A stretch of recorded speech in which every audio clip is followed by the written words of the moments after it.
So now we are going to find the measures of central tendency for the group data. For our mode, for group data, we are going to use this formula. Again, we are going to use this formula in finding the mode for group data. We have here, okay, XLB, the lower class boundary of our mode or the modal class. Then plus, okay, D1 meaning the frequency of modal class minus the frequency before the modal class. And the D2 is the frequency of modal class minus frequency after the modal class. Then I is the class size or the class width. Okay, so let's start.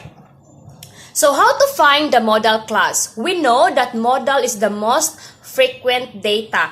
So let us find the frequency which frequency is the most frequent data or the highest frequency. Okay? So the highest frequency is, okay, we have 10. The interval is 75 to 79. So this is our modal class. Okay? This is our modal class with frequency of 10. Okay? So let us use our formula. Let us use the formula na to.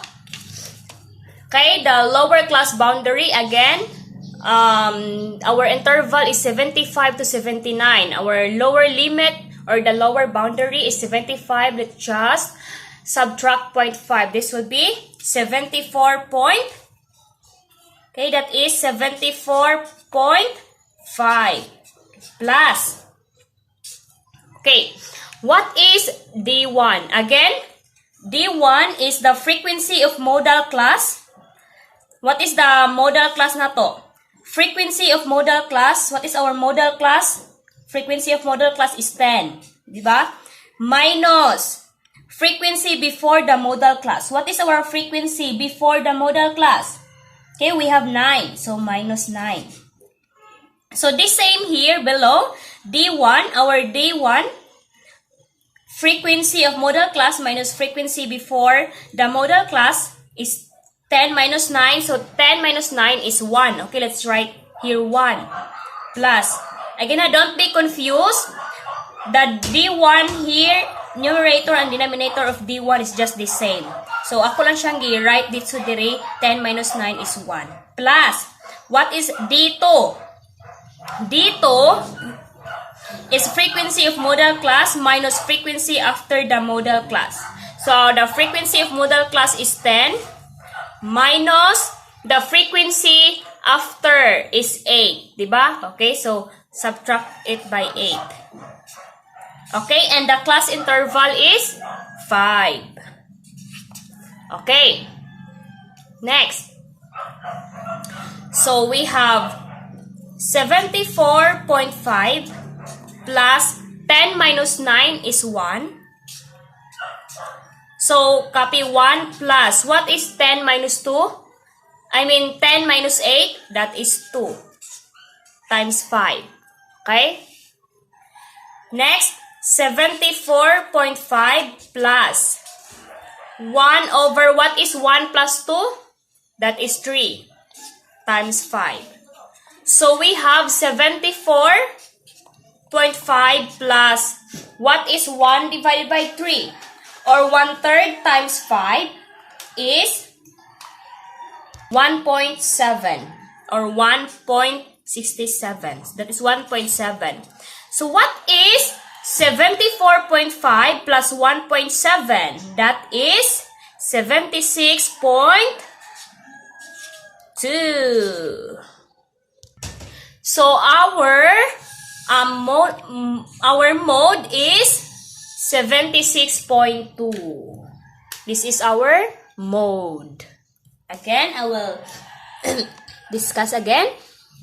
In finding the modal class, let's focus on frequency. Okay, in the frequency, the most frequent data or the highest frequency is our modal class, so 10. then we can use the formula.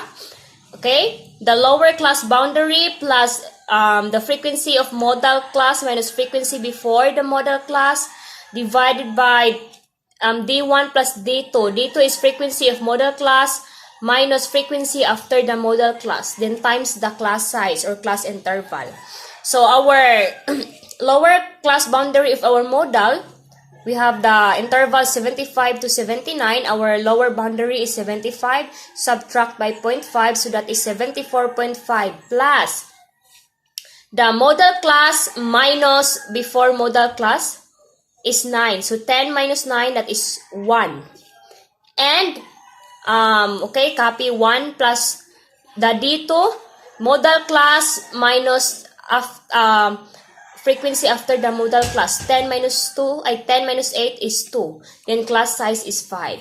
So 74.5 plus 1/3 times 5, that is 1.7. So 74.5 plus 1.7 equals 76.2. This is our mode. Okay.